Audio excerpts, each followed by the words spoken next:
ইন্ডিয়ার স্কাইলট আর আমাদের বাংলাদেশে ছিল অ্যাডভান্স গেমিং। তফাৎ শুধু এটুকুই, স্কাইলট মারা গেছিল বাইক অ্যাক্সিডেন্টে আর মুজাহিদ মারা গেল কার অ্যাক্সিডেন্টে। আসলে মুজাহিদ মারা যায় নাই, তাকে মারা হয়েছে।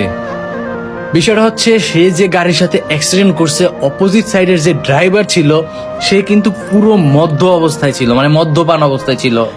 আর এটা কিন্তু কত বড় দণ্ডনীয় অপরাধ সেটা তোমরা জানো। আমরা মুজাহিদের হত্যার বিচার চাই। জানি না এটা আমরা পাবো কিনা, কারণ যে ড্রাইভার মদ্যপান করে ছিল সে ছিল নাকি ওই দেশের সৈনিক।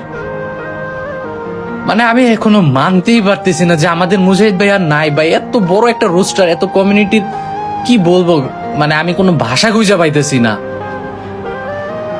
মানে আমার এই দুঃখ প্রকাশ আমি কি বলবো, আমার মুখে আসতেছে না। আর আমি জানি জিনিসটা এখনো তোমরাও মাইনে নিতে পারতেছো না। লাস্ট কথা একটাই, আমরা বিচার চাই, আমরা বিচার চাই, আর কিছুই না। মুজাহিদ ভাই অ্যাডভান্স গেমিং সবসময় আমাদের মাঝে চিরতরে বাইচা থাকবে, আর তার জন্য সবাই দোয়া করো। যেহেতু সে একটা রোস্টার ছিল, তার অনেক হেটার্স আছে, অনেক মানুষ তাকে হেটস করে, অথবা ভিডিওর মাধ্যমে অনেকে কষ্ট পেয়ে থাকতে পারো। ভাই মানুষটা এখন আর দুনিয়াতে নাই, তাকে আমরা মাফ করে দেওয়ার মন থেকে দোয়া করি যেন সে জান্নাতবাসী হোক।